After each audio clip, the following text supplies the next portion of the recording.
The fluidity and spontaneity of manners.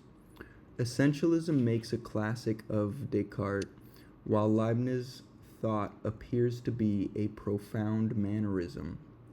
Classicism needs a solid and constant attribute for substance, but mannerism is fluid, and the spontaneity of manners replaces the essentiality of the attribute.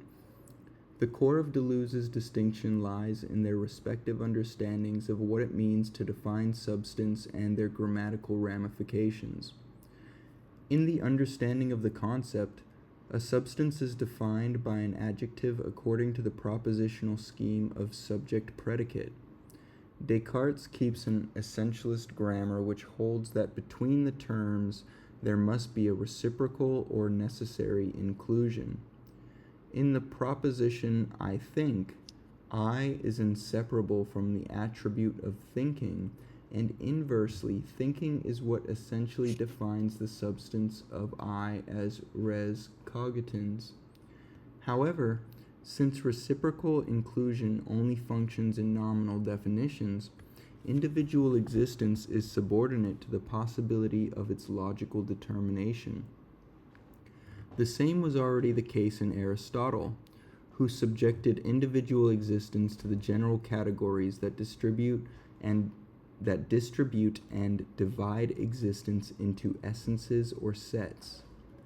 Man is the rational animal. Leibniz, by contrast, demands a real definition of individual entities. As we saw with Sorial, to think is indeed a predicate that can be said of the really existing I, yet it is hardly sufficient to define its concept or necessitate its reality. Descartes is inconsistent with his principle of subjectivism precisely when from the perception of an attribute he concludes the existence of a substance that must necessarily be present. This also explains Gassendi's ironical riposte to Descartes' paralogism.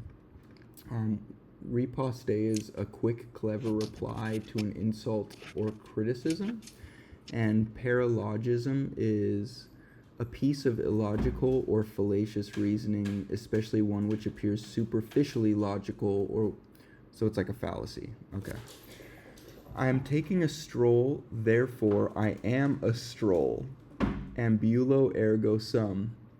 Far from proving individuality, the invertibility of the propositional scheme puts existence into question. In Aristotle, the predicate is already a substitute substance, and in Descartes, the individual is at risk of becoming a mode of the attribute as it generally is. Either way, individual reality, individuation, is lost. As would be the case for Sorial, Leibniz's solution is to situate substance and attribute, subject and predicate on different ontological levels. Deleuze puts it succinctly: the predicate's not an attribute, it's an event, and the subject isn't a subject, it's an envelope. It is true that Leibniz sticks to the Aristotelian demand that only analytic definitions are true, such that the predicate must be included in the subject and not simply added to it from the outside. But whereas nominal definitions, A equals A triangle has 3 angles, are based on the necessary implication between subject and predicate, principles of identity and non-contradiction, such that truth is easily demonstrated, real definitions are contingent and their analysis is infinite or virtual. That is to say, whereas the laws of mathematics and logic are necessary, metaphysical possibility does not involve contradiction. After all, the proposition, Adam does not sin, is not necessarily false. Other possible worlds are conceivable in which a different Adam refrains from eating the apple. Outside the individual existence of substances, The paradisiacal predicate of non-sinning subsists and insists as a possible mode of existence without contradiction. It therefore obeys a different logic or reason than that of attribution. So let's see. Okay, so that's one page. In order to prove that the mode of non-sinning is not enveloped by the really existing atom, it must be shown to be incompossible with the other predicates included in his subject, including his primary predicates such as to sin, to have a wife created from one's rib, to live in a garden, as well as those included in all other subjects that populate his world. From the infinite chain of causes to the singular effect and back, all of the world's becoming must be contained in the complete notion of atom, if only in the form of traces and marks. Ultimately, the reality of each individual substance is defined by the infinite but convergent series of predicates that makes up the whole universe, but that only God knows how to read and decipher. Every individual substance expresses the whole universe in its own manner, maniera, and in its full concept is included in all its experiences together with all the attendant circumstances and the whole series of exterior events. What Descartes fails to prove is that the notion of cogito forms an immanent expression of the real world. In other words, that the logical essence of a thinking I also involves existence. This is a constant theme in Leibniz's correspondence with the Cartesian philosopher Antoine Arnauld, where the world is said to inhere in the subject. The world does not exist outside the individual substances in which it is expressed, but it is not their individual property. Rather, it remains fluid or non-localizable, which means that the reason for its inclusion, and hence for the existence of the very individuals that continuously enact it, cannot be found in the subject themselves. One world exists rather than another, principle of sufficient reason, because God first chooses the best of all possible worlds, the one composed of a maximum compossibility, before he creates the beings that actualize it. Existence precedes essence. Predicates such as to sin, to think, and to stroll must therefore not be understood propositionally, like adjectives. As indeterminate and infinite verbs, they are what Sorial calls morphemes, ontological movements, events, passages, or states of the world in common, pre-individual relations, and pre-predicative becomings. In other words, whose sense continues to change as they are combined and inflected according to their compossibilities and incompossibilities, their complications.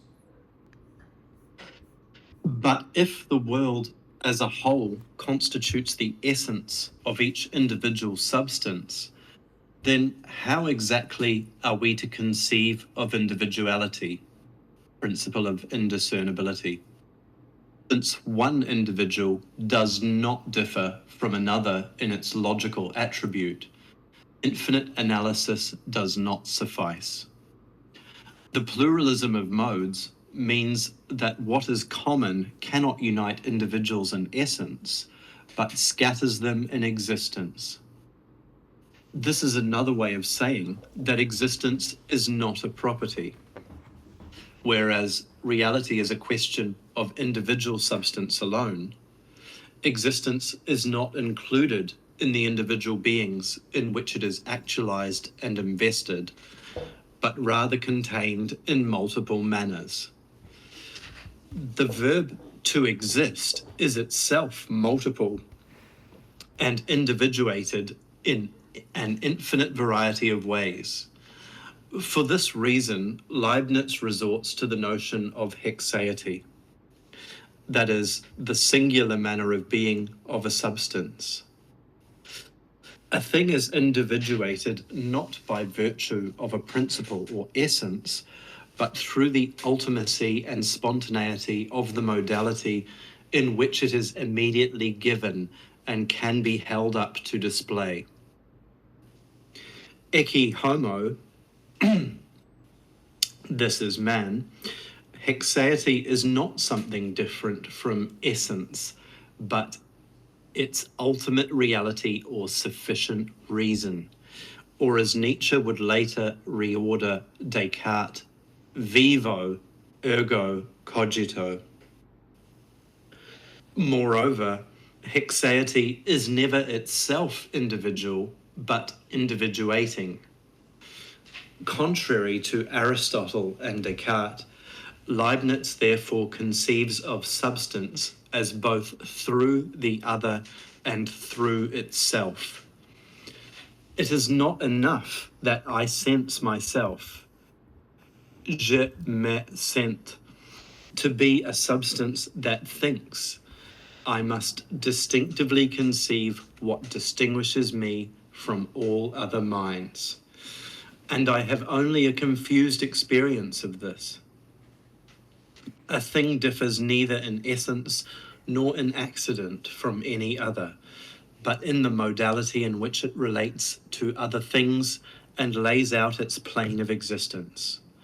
Like a spider moving across a web, a substance is an interwoven entirety made concrete in the image of the fibrous thread.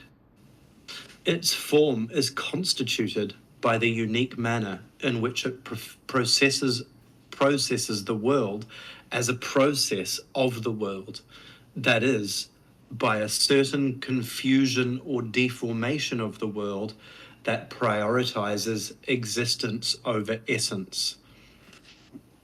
Or in Leibniz's own imagery, since the ultimate reason of things is unique and contains by itself the aggregate of all the requisites of all things, it is evident that the requisites of all things are the same. So also is their essence. Therefore, the essence of all things is the same, and things differ only modally, just as a town seen from a high point differs from the town seen from a plain. Topology. How to solve this paradox of manners that are said to be at the same fluid and spontaneous, and thereby reconcile the unity of the individual with the totality of the world. On the one hand, a real definition leads from the world to the subject and not vice versa. You cannot take in isolation what cannot be separated. All individuation is extrinsic, and this accounts for contingency. God did not conceive of an Adam whose notion is vague and incomplete, and whose vagabond individuality is not yet fixed. But neither did he create a sinning Adam exactly. The name Adam does not function as a rigid designator of individuality, since Adam himself does not remain constant when different worlds are considered.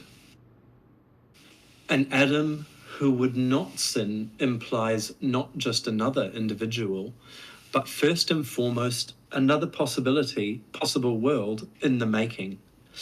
Like the power that the possibility of drinking has over us even when we are not drunk, to sin is a relational power of existence that belongs inextricably to both substantial unity and the world in such a way that the world in its entirety must be understood as the being of the individual, the world taken under the aspect of the desire to sin, to actualize itself in a dynamic relation to other modes of existence.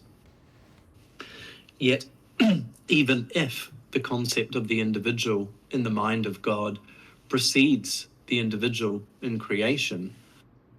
On the other hand, the world has no reality outside the individual substances that unify and actualize it. If, despite the fluidity of their manners, monads are spontaneous, that is because the inclusion of predicates is not reciprocal but unilateral. This means that the definition of individuality is itself indistinguishable from a combinatorial procedure. Instead of infinite analysis in reverse, the synthesis of modes is finite and autocatalytic. Modality contains the immanent cause by which an individual co-produces both itself and its world.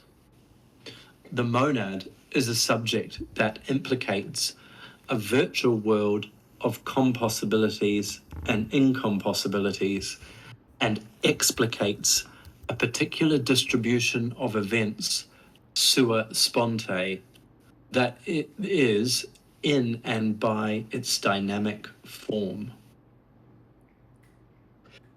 It is in this open-ended and irreducible dynamism, this combinatorial art of manners, that potentiality and actuality, relation and entity crystallize.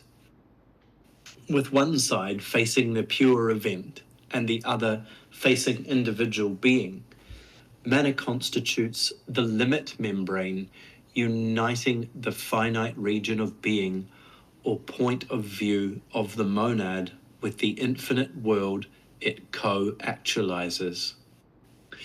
The mannerist world is a cluttered world of partial graspings and spontaneous patterns. Instead of adhering to part-whole relations, it is composed of proliferating vibrations. This is why, for Leibniz, no less than for Soriot, aseity and abileity interact. Manners, tudines, or virtualities, such as innate ideas, are fluid, because instead of general categories or individual mannerisms, both of which presuppose a solid and constant essence that remains the same in all possible worlds, they are infinite movements that are included in the subject only in the form of a contraction of surexistential dispositions. Yet they are spontaneous because each combination or variation of manners is itself an irreducible mode of inhabiting the world. The combination of structure and genesis is what makes habit or manner a key concept in the ontology of individuation. Classical philosophy makes a strict distinction between subject and predicate, or substance and property, whereas Mannerism puts both terms in variation, such that predication becomes a matter of folding. The real definition of the individual is concentration, accumulation, coincidence of a certain number of converging pre-individual singularities. To concretize what this means, let us return to our three examples.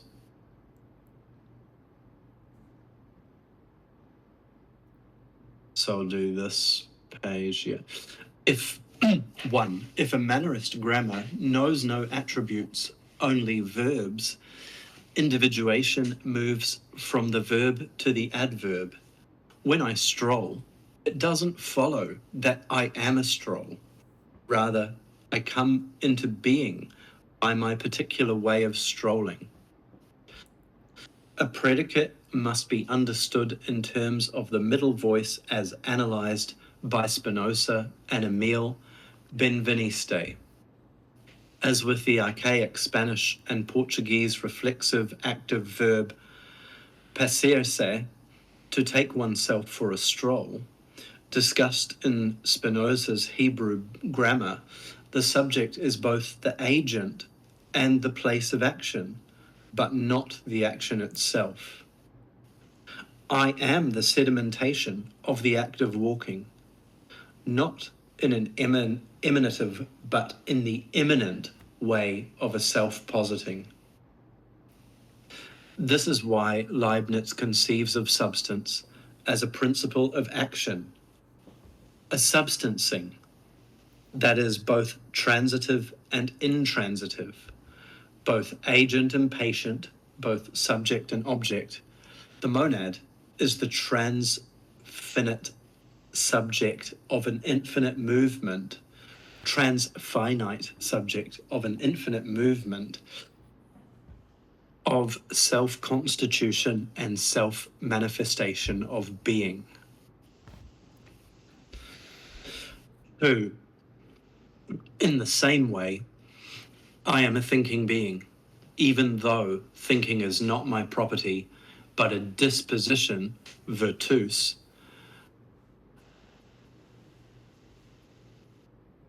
really means an overcoming in the literal Latin, that belongs to the world.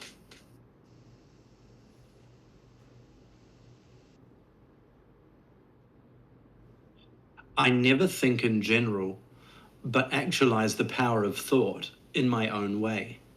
To think means something very different in the case of Descartes than in the case of Leibniz.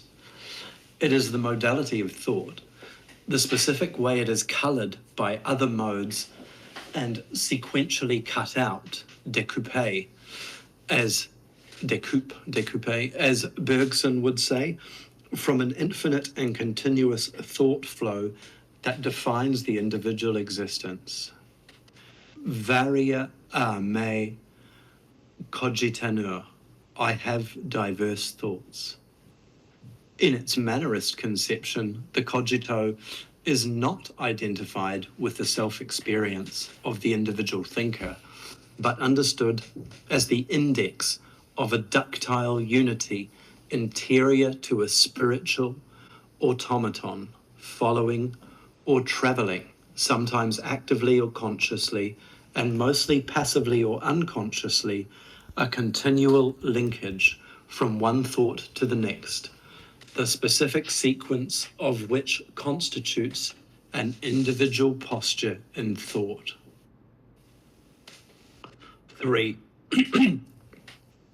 Finally, the same goes for the spontaneous combination of primary predicates that distinguishes the habitus of Adam from the other subjects that populate his habitat. The extension of his concept remains one. Adam's individuality is defined tautologically by its self-inclusivity or oneness, monas, and its analytical comprehension remains infinite. It envelops the movement of the world at large. Yet its intention,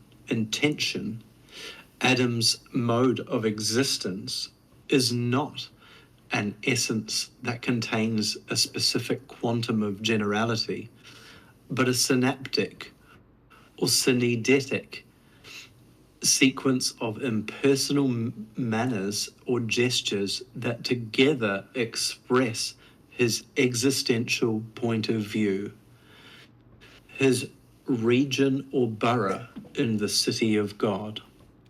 Even if Leibniz separates the world of events, the possible, and the existence of individuals, the real, on different levels, then what holds them together is manner. Precisely to the extent that it mediates and distorts Aristotelian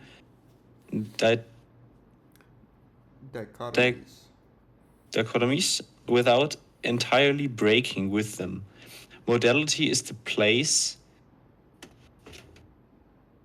Tischli that operates midway between the inflection of a possible world in its aggregate state and its ultimate envelopment in real subjects, turning the one into the possession of the other. In fact, if the world is what passes through the individual, and what individuates the individual existence is the mode of the world it expresses, then the question arises, why does Leibniz need substance at all? Why does individuation need to be restricted to a single world, and why does the singularity of a manner need to be enclosed in the individual that actualizes it? If what limits the modes is only the virtual relations of incompossibility among themselves. The classical answer would be that as long as the reciprocity between being and unity pertains and can be reconstructed, the world's borders and thereby God's selection are guaranteed. Thus, Leibniz simultaneously needs the possible to safeguard individual freedom and never ceases to contain it in existentializing the real. But the Mannerist answer would be that individuality prevents the universal spirit or world soul from swallowing up individual hypostasis, as was the case in Neoplatonism. Each monad is the result of God's choice and therefore mirrors the world in its infinite flux, but at the cost of a torsion through which it comes to occupy its own finite, anamorphic variation. The fold is the implication of the finite in the infinite, through which the infinite puts itself into vibration. It allows the world to begin over and over again, with each individual, and thus for manners not to exhaust themselves. In its monadological conception, the world is unique and everywhere the same, the principle of uniformity. But at the same time, the modalities or combinations in which they appear are infinitely varied, the principle of indiscernibility. Moreover, every variation itself refers only to other variations and varies from other variations. This Mannerist osmosis leads to an extreme tension between classical and modern philosophy. As Leibniz formulates in the new Essays on Human Understanding, the kinds, or manners, and degrees of perfection vary up to infinity, but the foundations, le fond, are everywhere the same. This is a fundamental maxim for me, which governs my whole philosophy. But if this philosophy is the simplest in resources, it is also the richest in kinds. Because nature can vary these infinitely, with the greatest imaginable abundance, order, and adornment.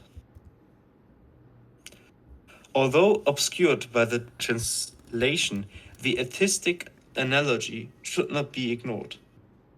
With Mannerism, things directly participate in the ground and, in a differentiated sense, they are the ground. A pluralism of free, wild, or unobtained differences. Whether Leibniz talks about obscurity in painting, dissonance in music, or evil acts in morality, the principle is always the same. The bigger the contrast between the parts, the greater our appreciation of the whole.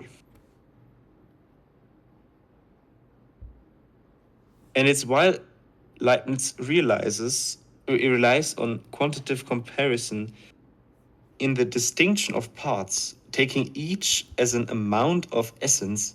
In a less classical sense, the parts are in no way less than the whole, since richness is measured by manners and not by degrees. In classicism, a degree of perfection is conceived as a combination of perfection and limitation. But in Mannerism, it is defined intensively rather than extensionally. A degree is itself a manner of perfection, an art of existence, not an imperfection. When you sign a car rental contract, you are promised the same or similar one as the model advertised, with similarity being subject to varying degrees of perfection. But according to Leibniz's principle of indiscernibles,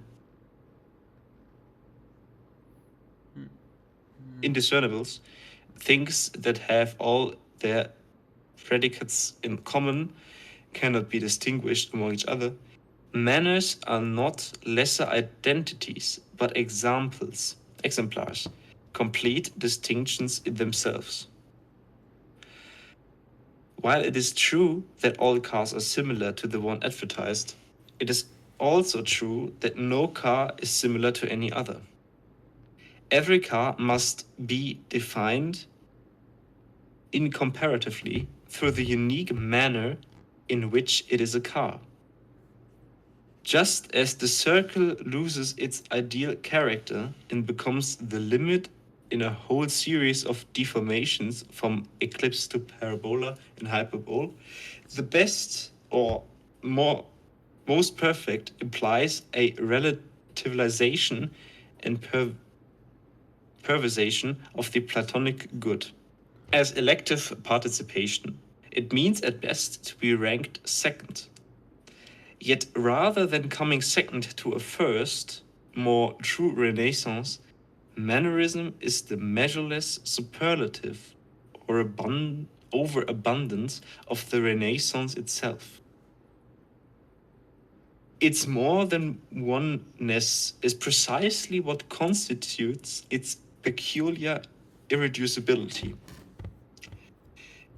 Its power of variation dissolves the classical perfection of essence into a hyperbolism of degrees that resists paraphrase and requires multiple shifting perspectives. The best is the mannerism of the good, that is, its forever ongoing individuation. The more variation, the greater the numbers of possibilities combined, the better. In a world without equilibrium, everything is an exaggeration, copia. As in a veil of the world, the subject is a superreactio, which derives from hyperbole, overshooting. Namely, what goes beyond the given and the apparently foundational in becoming subject to its trans-individual consequences. While the world is inseparable from monadic substances, the latter seems to be separable from the ground, like angels in their perpetual flight, propelled by the menace they contain. A monad is, after all, not just the active unity implied by its modes, but also an inexhaustible source of change that is an excess more than a reserve. If modal individuation constitutes a break with classical mereology, insofar as we now have multiple individuals offering as many irreducible versions of the world, then how can Leibniz guarantee that the identity of individuals is never put at stake by their existential ways of existence, and that the totality of the world as created by God remains within the limits of the converging manners. Could the monads, in their fluidity and spontaneity, not possess a power of repetition that exceeds their individuality, the world they inherit, and the God they bow down to?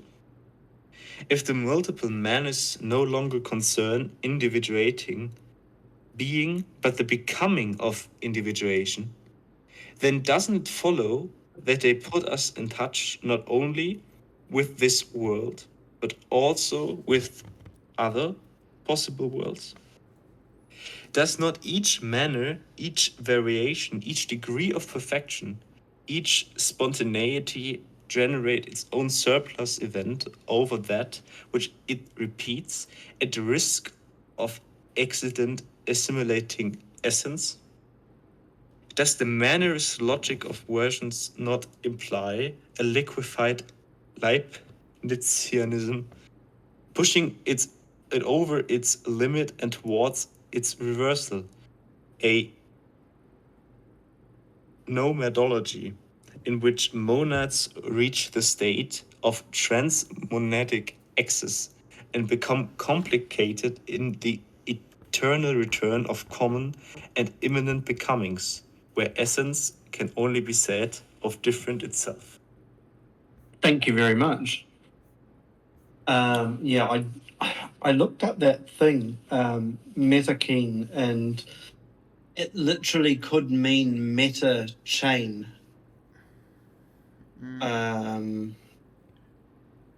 Yeah, like a linking thing. I think that's the sense that he's using it. I mean, so George gives us And the a definition in it. Yeah. To possess. is there a after. glossary?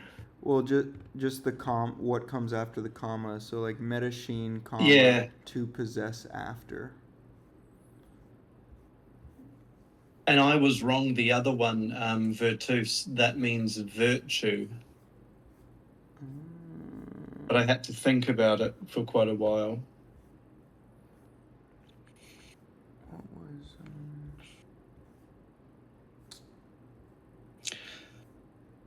Especially the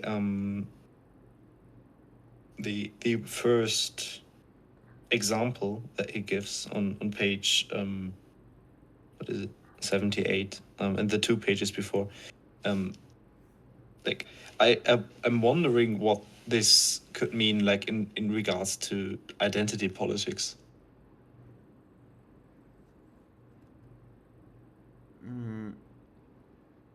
I think there's a lot. There's a lot. One thing. How would you apply it? I mean, I like the first. I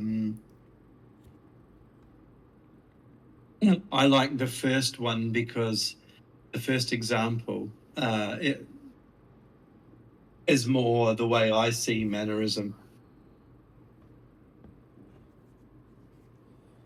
Maybe one way is with the notion that there are no pure identities, that every identity borrows from preconceived identities and identities that came before and may very well be dead,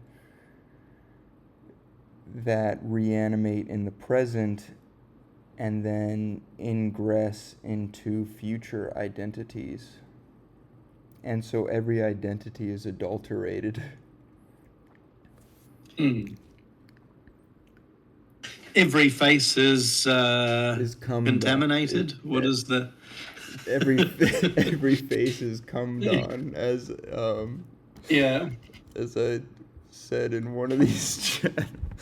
Well, it wasn't me that originally said it. It was Adam Lovas in Object-Oriented Literary Studies. Every face is affected by the self-contaminating seminal effluence. And it's actually a very clever line there, what they're doing, because, before they said that, they were talking about the role of spermaceti in Moby Dick. And seminal doesn't just relate to semen, but seminal also relates to like the A creation. beginning. Yeah. Yeah. The creation of future. Um, I don't know, individuals, events, something like that. Mm. Now, what I meant was like, I mean, it's not novel thought, I think, but when he talks about how each combination or variation of menace is in itself an irreducible mode of inhabiting the world, it doesn't it like stand against that what we would consider as like our identity in a way?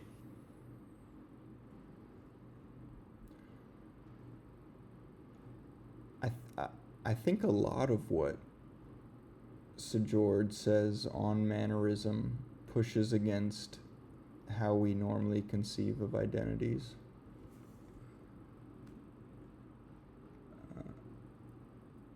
But This sort of goes towards that no free will position. Don't you think? Like What exactly do you mean? Like that people don't actually have free will? Yeah, no, but what, like, how do you... Oh, I don't know. It just I don't know why. Just reading this made me think of that. Like in the sense that Because, like, yeah. everyone is influenced equally, or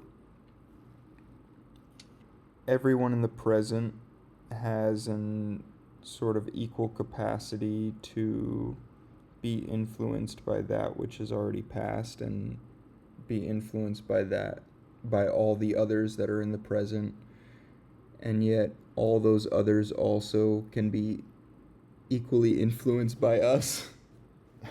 Maybe. I'm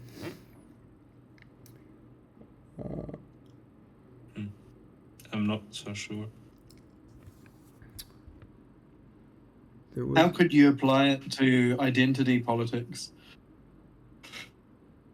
I don't know. I'm not sure. No, but like regarding the he says that when I stroll, it doesn't follow that I'm a stroll. Rather, I come into being by my particular way of strolling. He breaks down this, like, what we would consider as our identity into different modes, which fundamentally have to distinguish themselves from another, like in at least some capacity. The way that I thought about that was, And isn't that, like, I would like intuitively say that is like more, like, it doesn't come over very deterministic to me. no, I don't think it is deterministic. But the quote that you just mentioned, the way that I was thinking about it, I was relating it back to Moby Dick, as I always do. And I was thinking about it like, you have all of these characters who are whalers, but it is not only their class position as a whaler that defines who they are, but how they go about whaling. So Starbuck is a very practical whaler. He would like to just kill whales and doesn't really see the point in chasing after the white whale. Ahab is a very vengeful whaler. He just wants to mostly kill the one whale. Ishmael is a very contemplative whaler. He would just like to think about what whaling means existentially, or something like that. Queequeg is like an assimilationist whaler. He retains portions of his indigenous character, but also portions of European influence. That's the way that I was sort of thinking of that quote.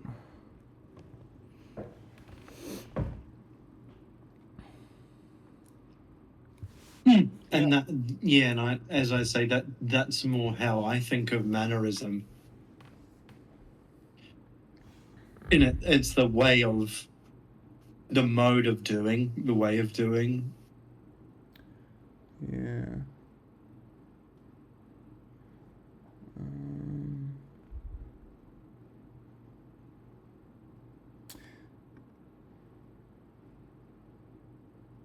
This line here, from the infinite chain of causes to the singular effect and back, all of the world's becoming must be contained in the complete notion of Adam, if only in the forms of traces and marks. I couldn't help but think of tattoos while hearing this. That notion of singular effect and back with what came before about things becoming, like things being both internal and external movements and transitions, and yet they all must be contained in a singular mark. I don't know. Okay, and here's the biblical thing, like, from a distance, Adam, Moses, David, Jesus, like, from a distance, all of these people are one man. Like, up close, they're all different people, but from a distance, they're all actually one person.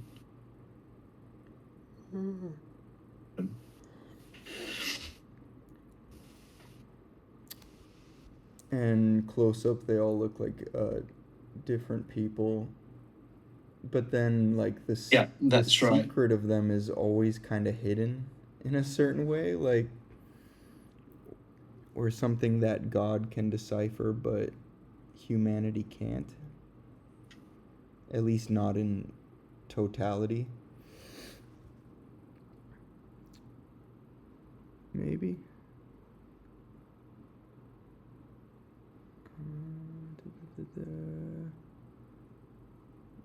And he's considering different Adams in different worlds. But the Bible itself is actually quite mannerist.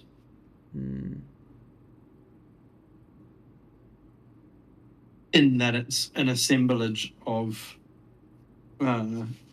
many books, but presented as a unity. And it was carefully curated by people to give that appearance.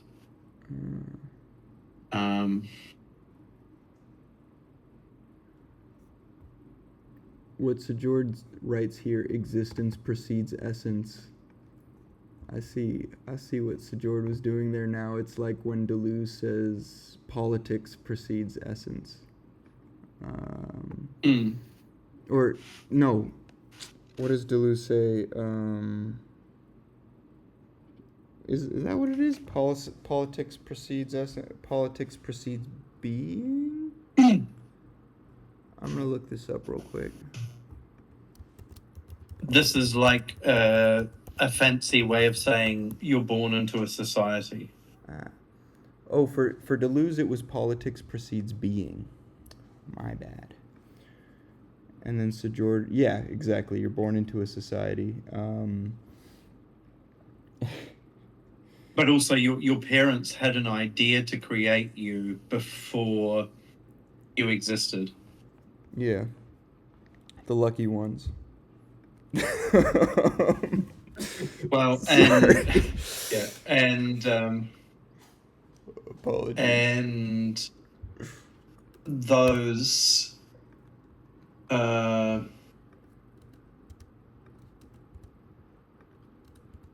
Yeah, there is an element of predestination in your life from those things. Yeah, true. I forget what the probability is, And but and in fact the Bible acknowledges that. But have you ever looked up the probability that you would be born in this world? what the probability Of like any individual human, the probability that they would even be brought into this world, how much stuff had to come into uh, a single human being brought into this world. It kind of gets to what you're saying here about. Let me look that up. It makes it even more depressing that we fuck it up so much. well, you guys gave the example before of how many like the example of time, like if the world is just if our existence is 2 minutes, we like the industrial age is a few seconds, and yeah, we're just a few seconds into that. Yeah. The Yeah. the probability of you being born is 1 in 400 trillion.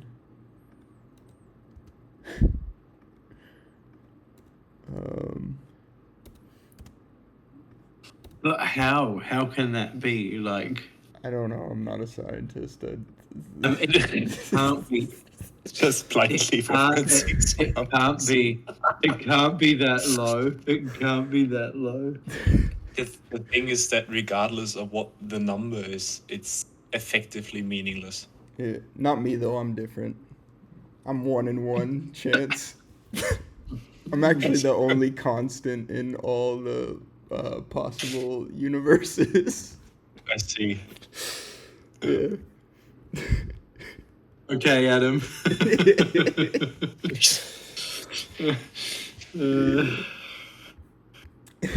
No, but this statistic is meaningless essentially. Yeah. Way to get Because Werner Herzog on us. I don't know. Sorry. Watching too much Werner. When you think about the probability. no, because existence in itself must be part of this equation, but how can you like produce the likelihood of existence versus non-existence? Yeah. It doesn't really it doesn't convey anything. Yeah.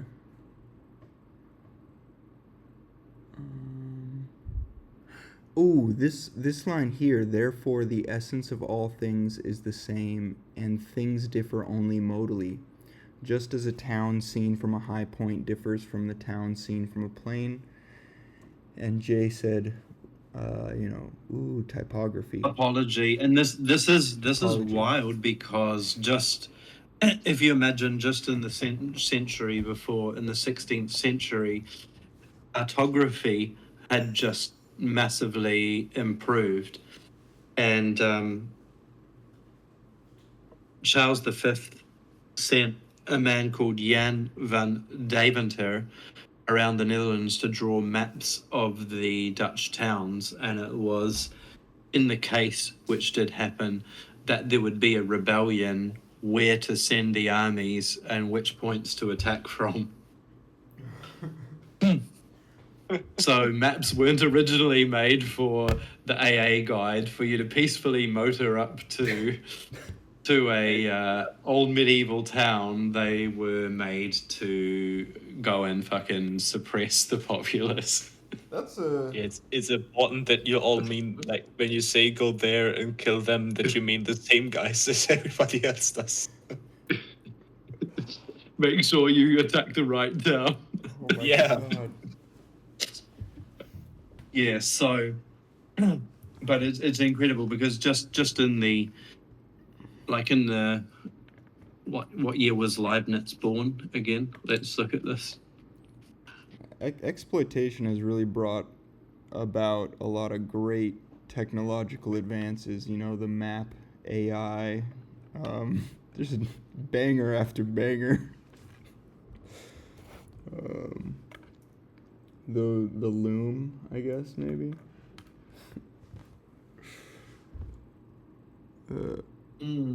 But that line about just as a town seen from a high point differs from a town seen from a plain, it reminded me of the question that Sejord kind of left unanswered a little bit in our group discussion when. Oh my god. It's been kind of a while and I'm pretty burnt out, but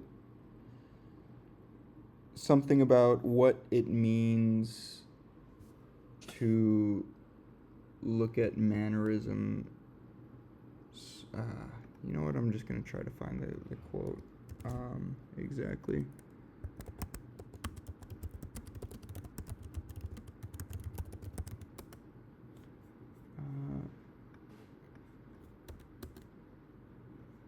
Really?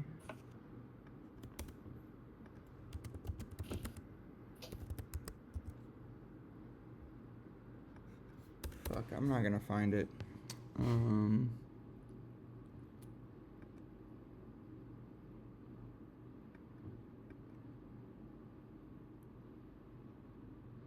But basically, what it sort of mean to potentially butcher his idea entirely. What it means to look at mannerism as like a cartography or a typography or something like that. A topology. Topology, yeah. I've been trying to think of that quite a bit, and I think the answer to the question that he posed to himself and to us is actually somewhat in the book that he wrote anyway. But it's a little more latent, one of those. Yeah, latent. Latent. Yep.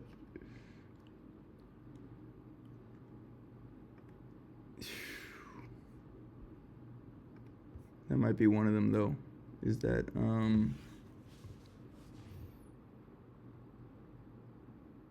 let's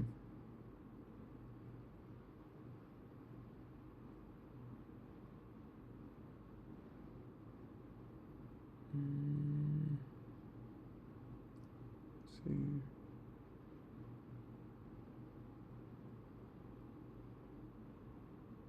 This one went hard. The fold is the implication of the finite in the infinite, through which the infinite puts itself into vibration. It allows the world to begin over and over again with each individual, and thus for manners not to exhaust themselves. Which I thought was kind of fire, because I started thinking of what if the finite had no folding over. Basically, what if the past never influenced the present and the future? Things would just die with those bodies, right? Well, I mean, the past does and it doesn't. Yeah. And then people in any moment pick up something from the past and say, this means, now because of this situation, we can see with critical distance, this meant that.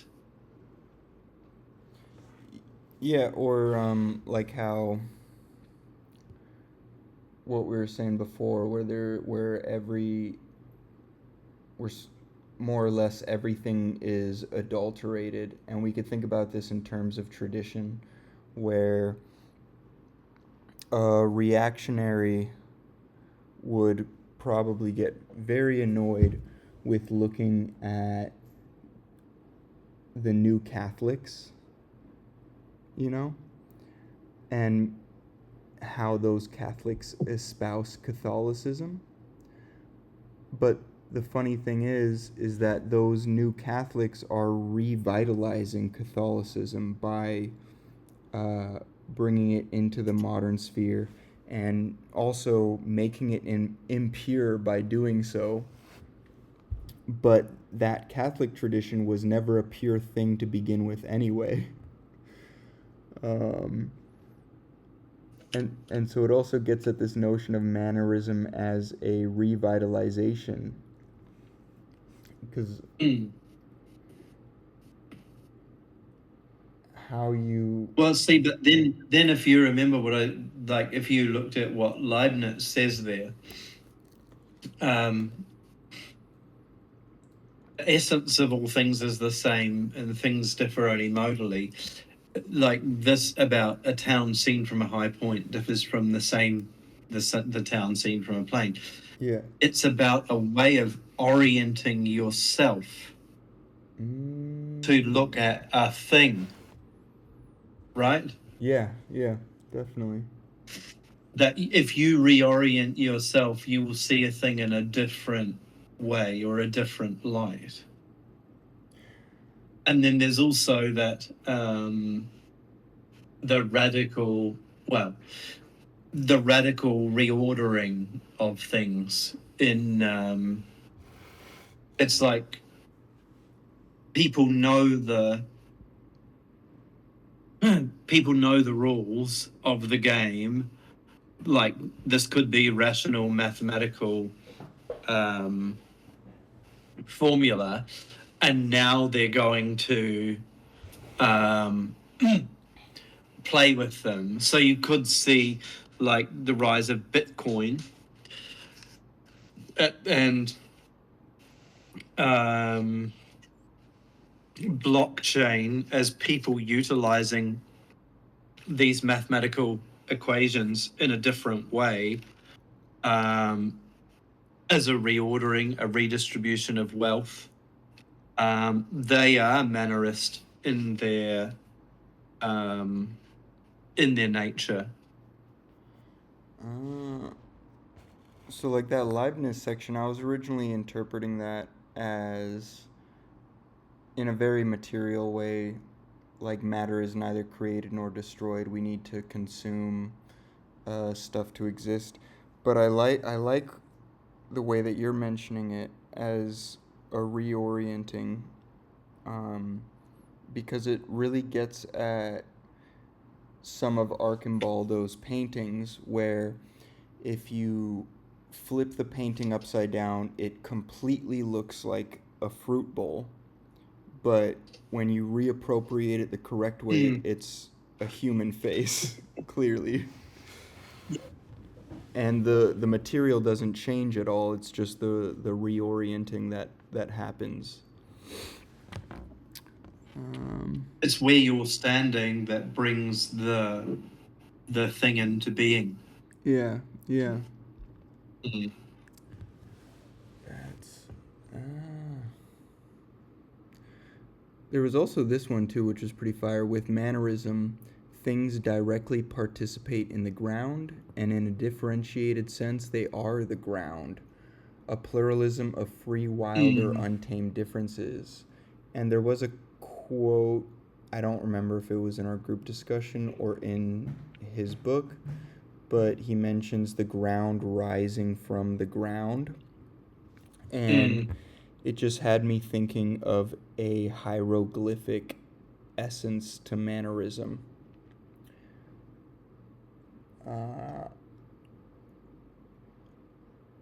And I'm not sure where to take that here. Well, see, because the hieroglyphic is the primitive, it is the pure. It literally means sacred etching.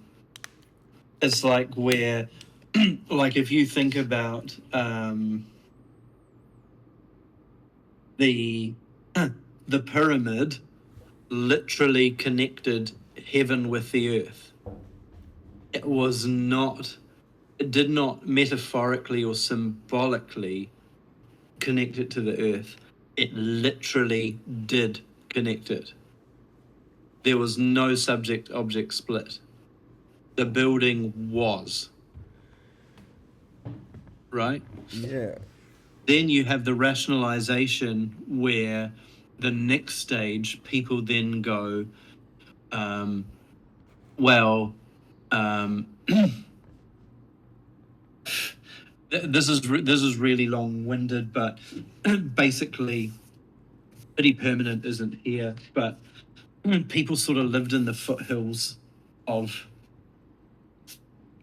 or so some people say, lived in the foothills of mountains. Then they moved down to these sort of fertile floodplains where they could then begin growing crops, and they'd rebuild the houses every time. People would then go on a pilgrimage to the mountain. But what do you do? It's inconvenient to go on a pilgrimage. So what do? You build a symbolic mountain in your town, a pyramid. And then it's only like, because God actually lives like at the top of Mount Olympus, up this mountain.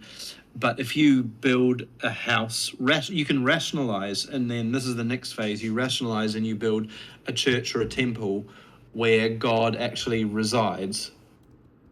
So you don't have to walk all the way over to this holy mountain. Now God lives in the temple in your town. It's like a rationalization. And then that becomes vulgar, and then there's a return. That's sort of the way I see it. But that's what you've said about the hieroglyphic. That is the first phase, a primary, and that is what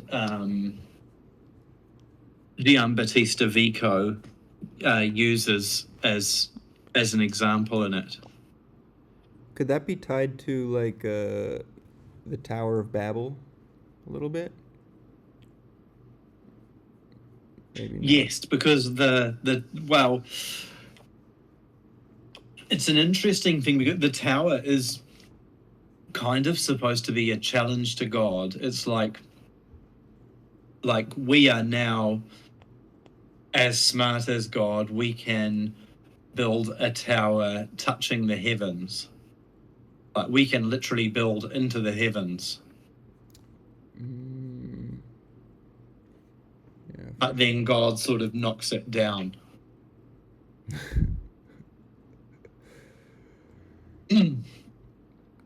And scatters the people. Yeah. It's like when people, it's like kind of when people think they're too much, when people get too arrogant, and I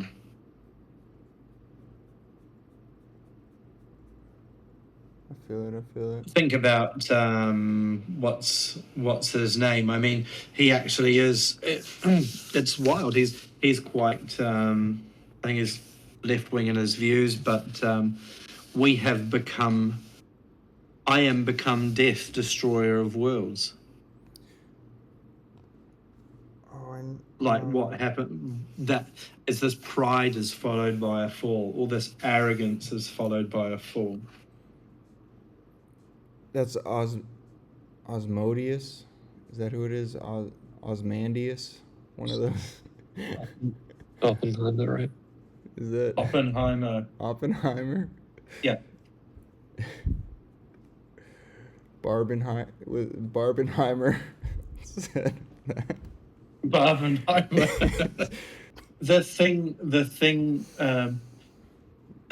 thing in the second one that sort of made me think of the No Free Will, in its Mannerist conception, the cogito is not identified with the self-experience of the individual thinker, but understood as the index of a ductile unity interior to a spiritual automaton, following or traveling, times actively or consciously, and mostly passively or unconsciously, a continual linkage from one thought to the next, the specific sequence of which constitutes an individual posture and thought.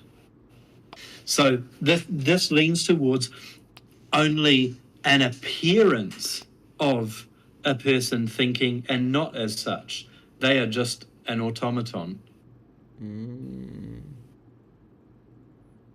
A spiritual automaton, a ductile unity. So that's what brought that no free will thought into my head. I mean, this is not exactly where he's going with it, but it triggered me. I'm not going to lie.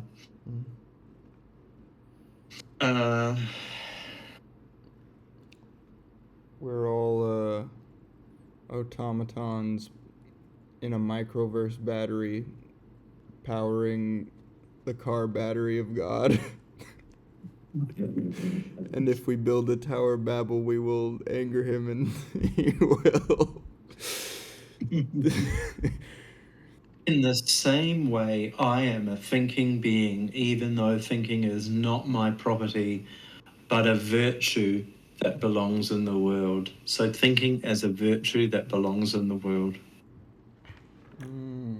I never think in general, but actualize the power of thought in my own way. To think means something very different in the case of Descartes than in the case of Leibniz. It is the modality of thought, the specific way it is colored by other modes and sequentially cut out, as Bergson would say, from an infinite and continuous thought flow that defines the individual existence. But it's more like you're a conduit in a way, and as we were talking about this in the other time, like with the thought of Hegel, actually, where both Leibniz and Newton invent calculus in math at the same time. They're both co-credited with independently discovering or independently developing calculus at the same point in time. And it's like they live in a society that has this foundation of mathematics, and they are the conduit into which the next thought arises. Yeah. Because they know all of the they kind of have access to all the available information at the time, and then they can make this leap into the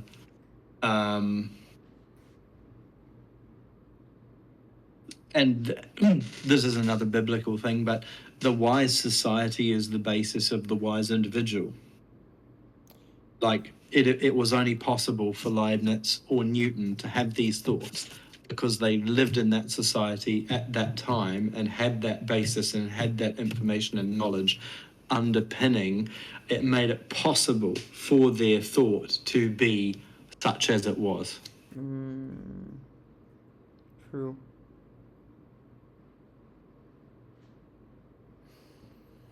And I mean, that is obviously true. What I don't like, or still don't like, is like the implication that,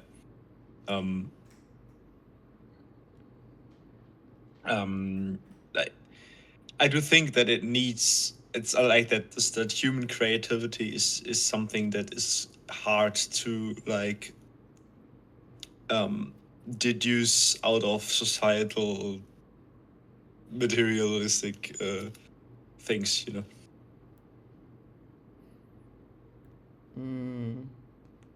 And like with the I mean, yeah, with mathematics it's maybe more so, but like with other things, like even if you discover the same idea, or like the same concept, the same biological concept, the same mathematical concept, you still, with a very high likelihood, like you still discover it from different angles, with different like strategies, with different combinations, Like you discover it in a different way. It's not the same discovering. Because if it would be the case, then the idea of individuals like ceases to make sense at some point. Oh, and this is a horrible one, and I just have to hit onto this. But if you look at what he's saying here in number 2, a continual linkage from one thought to the next. And where have we just fucking seen that this week? In Deleuze's What is the Creative Act? Where the hands in the films of who's the French filmmaker? Is it Besson? The hands link each scene.